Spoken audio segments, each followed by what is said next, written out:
తాకట్లో ఉన్న మీ బంగారాన్ని విడిపించి ఆ రోజు ఆన్లైన్ రేటుకి కొంటాం. Sharma gold company. శ్రీమాత్రే నమః, శ్రీ గురుభ్యో నమః. తదుపరి వృశ్చిక రాశి వారికి సంబంధించి ఆదాయం 2, వ్యయం 14, రాజ్యపూజ్యం 5, అవమానం 2. వృశ్చిక రాశి వారికి 2025వ సంవత్సరంలో వచ్చేటువంటి విశ్వావసునామ సంవత్సరంలో ఈ యొక్క ఆధారపరంగా అంటే ఉన్నటువంటి బృహస్పతి గ్రహ సంచారం వలన ఈ యొక్క జాతకరీత్యా మే నుండి 8వ స్థానంలో సంచరించడం వలన, శని 5వ స్థానంలో సంచరించడం వలన, రాహుగ్రహము మే నుండి 4వ స్థానంలో సంచరించడం వలన, కేతువు మే నుండి 10వ స్థానంలో సంచరించడం వలన ఈ యొక్క మిశ్రమ ఫలితాలు అధికంగా గోచరిస్తున్నాయి. ముఖ్యంగా చెప్పాలంటే మధ్యస్థంగా, అంత అద్భుతంగా ఉండదు, అలా అని చెప్పి అంత డిజాస్టర్గా కూడా ఉండదు. గతం కంటే చాలా బాగుంటుంది. గతంలో మీకు ఉన్నటువంటి భయాలు, ఆందోళనలన్నీ కూడా మీరు వదిలేసుకొని ముందుకు వెళ్ళేటువంటి కాలం అని చెప్పచ్చు. అయితే ఈ రాశి వారికి సంబంధించి ఖర్చులు ఖచ్చితంగా అధికమవుతాయి. మీకు వచ్చేటువంటి జీతం పెరిగినా, మీ యొక్క పరపతి పెరిగినా, మీకు సంబంధించి ప్రమోషన్ పెరిగినా, మర్యాద పెరిగినా ఖర్చులు కూడా పెరుగుతాయి. ఖర్చులు నియంత్రించే విధంగా మీరు ప్రణాళికలు వేసే అవకాశం ఉంది. వృశ్చిక రాశి వారికి 5వ స్థానంలో శనిగ్రహ సంచారం వలన, 8వ స్థానంలో గురుగ్రహ సంచారం వలన ఆరోగ్య సమస్యలకు సంబంధించి జాగ్రత్త వహించాలి. లేదంటే గతంలోనే మీరు ఎన్నో రకాలైనటువంటి ఆరోగ్య సమస్యలు ఎదుర్కొన్నారు, మళ్ళీ అవి రిపీట్ అయ్యే ఛాన్స్ ఉంది.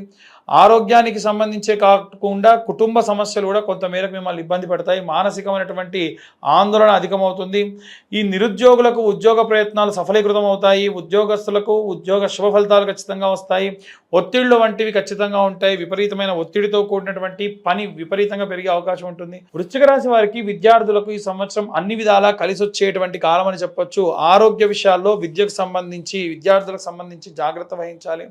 వృశ్చిక రాశి వారికి స్త్రీలకు సంబంధించి కుటుంబ సౌఖ్యము, ఆనందం అధికంగా ఉంటుంది. పని ఒత్తిడి పెరుగుతుంది. ఆరోగ్య విషయంలో శ్రద్ధ వహించాలి. అలాగే మానసికమైనటువంటి ఒత్తిడి కూడా ఉంటుంది. దూర ప్రయాణాలు చేసేటువంటి అవకాశం ఉంది.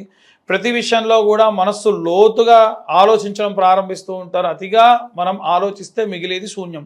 ఎట్టి పరిస్థితుల్లో ఇంట్లో ఉన్న గృహిణులు అధికంగా ఆలోచించకండి, టెన్షన్ తీసుకోకండి. రాజకీయ నాయకులు మధ్యస్థ సమయం అని చెప్పొచ్చు. రైతాంగానికి మాత్రం అనుకూలంగా ఉంది.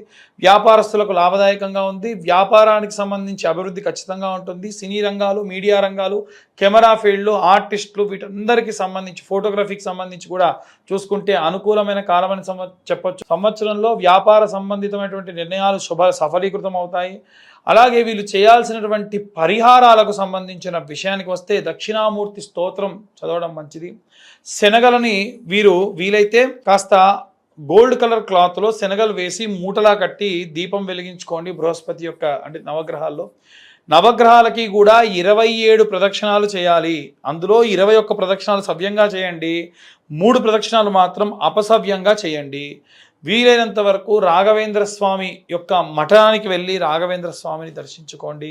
మంత్రాలయం వెళ్ళి దర్శించుకోండి, చాలా మంచిది.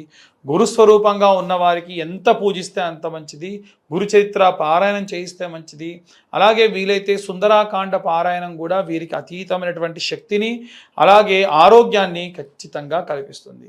ఇక అన్ని వర్గాల వారికి సంబంధించి ఎలాంటి రెమెడీస్ తీసుకోవాలి, ఎలాంటి మంత్రపఠనం చేయాలనే విషయాన్ని ఇప్పుడు మనం తెలుసుకుందాం. ఈ యొక్క విశ్వావసునామ సంవత్సరంలో విద్యార్థులు ఎవరైతే ఉన్నారో నీల సరస్వతి స్తోత్రం లేదా మేధా దక్షిణామూర్తి స్తోత్రం చదవడం కానీ వినడం కానీ చాలా విపరీతమైన శక్తినిస్తుంది. అలాగే నిత్యము స్వచ్ఛమైన ఆవు నెయ్యితో పిల్లల చేత చిన్న దీపారాధన చేయించి కనురెప్ప ఆర్పకుండా నిమిషన్నర పాటు చూడడం వల్ల, అది కూడా కంటికి ఈక్వల్గా ఉండేటువంటి లెవెల్లో గనక మీరు ఈ దీపాన్ని చూడడం వల్ల విశేషమైనటువంటి కంటి సైట్ ప్రాబ్లమ్స్ సాల్వ్ అవుతాయి. చూసిన ప్రతీది కూడా జ్ఞాపక శక్తిగా విపరీతంగా వారికి గుర్తుంటుంది.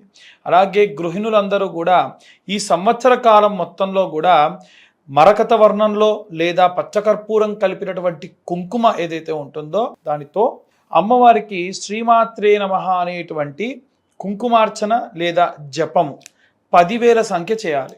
పూర్తి సంవత్సరంలో ఈ మార్చి ఎండింగ్ తర్వాత నుండి ప్రారంభమవుతూ మళ్ళీ వచ్చే సంవత్సరం వరకు చూసుకుంటే మనకు 10,000 సంఖ్య వరకు పూర్తి చేయడం వల్ల విశేష శక్తినిస్తుంది. ఆడవాళ్ళకి జరగబోయేటువంటి ఇబ్బందులు కానీ అపాయాలు కానీ తొందరగా తెలుస్తాయి.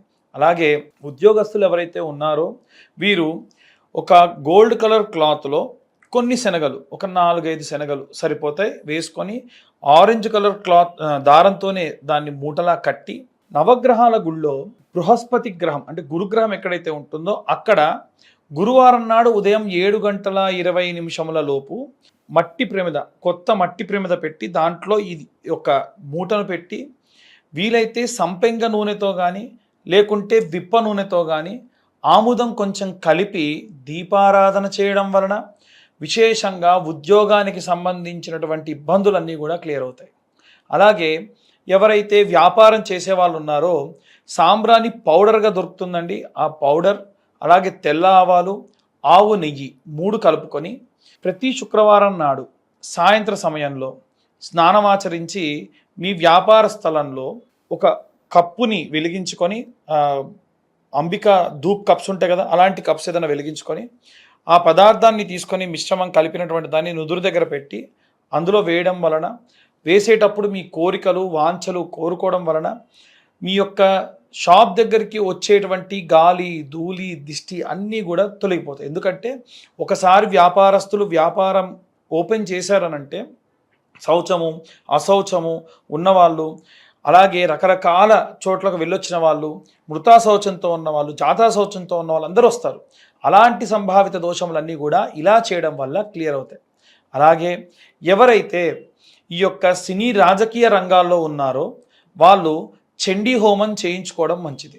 చండీ పరాదేవత మీకు ఉన్నటువంటి చాలా రకాలైనటువంటి, ఎందుకంటే పబ్లిక్ పోర్టల్లో విపరీతంగా తిరుగుతూ నరదిష్టి విపరీతంగా ఉంటుంది కాబట్టి పోవాలి అని అంటే చండీ హోమం చాలా మంచిది. సంవత్సరంలో కనీసం ఒకసారైనా చేయించుకోవాలి.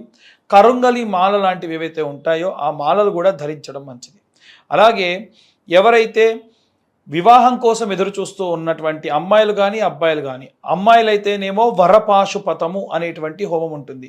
అంటే శివుడికి చక్కెరతోని అభిషేకం చేసి, ఓన్లీ చక్కెరతో అభిషేకం చేసి తర్వాతకి హోమం చేస్తారు. అమ్మాయిలకైనా సరే అలాగే శివలింగానికి అభిషేకం చేసి తర్వాతకి హోమం చేస్తారు. అమ్మాయిలు చేసేదాన్ని వరపాశుపతం అని, అబ్బాయిలు చేసేదాన్ని కన్యాపాశుపతం అని అంటారు. ఈ పాశుపత హోమము మీ దగ్గరలో ఉన్నటువంటి అర్చక స్వాములు ఎవరినన్నా అడిగితే చేస్తారు. లేదు కావాలి అంటే కింద ఉన్న మా నెంబర్ కూడా కాంటాక్ట్ చేయొచ్చు, మేమైనా సరే చేయిస్తాం. అలాగే ఎవరైతే విదేశాలకు వెళ్ళాలి అనుకుంటూ ఉన్నారో వారు ముఖ్యంగా ప్రసన్న మహాకాళి ఆలయంలో అమ్మవారి కుంకుమార్చన చేయించి కొంచెం కుంకుమ మీతోనే పెట్టుకొని ప్రయాణం చేయండి. ప్రయాణంలో ఎటువంటి బడలికలు, ఎటువంటి ఇబ్బందులు, వెళ్ళిన తర్వాతకి ఎటువంటి విషజ్వరాలు రాకుండా అమ్మవారు కాపాడుతుంది. అలాగే ఎవరైతే పిల్లల దగ్గర లేకుండా వృద్ధాప్యంలో ఉన్నారో వారు నిత్యము కూడా అసుర సంధ్యా సమయంలో కాలభైరవాష్టకం చదవడం మంచిది, లేదా కాలభైరవాష్టకం వినడం మంచిది. రైతులు, కుల వృత్తులు, చేతి వృత్తులు చేసే వాళ్ళు ఎవరైతే ఉన్నారో మీ యొక్క కులదేవతారాధన మానకండి. సంవత్సరంలో ఇంట ఎటువంటి ఫంక్షన్ జరిగినా అమ్మవారికి ఒక చీర పెట్టుకోండి చాలు, అమ్మవారు ఎప్పుడు కూడా మిమ్మల్ని కాపాడుతూ ఉంటారు. ఇవన్నీ కూడా గోచార రీత్యా చెప్పేటువంటి విషయములు మాత్రమే. పూర్తిగా మీ జాతకం విశ్లేషణతో మీకు కావాలి అని అంటే కింద ఉన్న నెంబర్కి మీ పేరు, మీ date of birth, time, place పంపించండి. ఈ 2025 సంవత్సరంలో కేవలం 2025 రూపాయలు మాత్రమే ఛార్జ్ చేయడం జరుగుతుంది.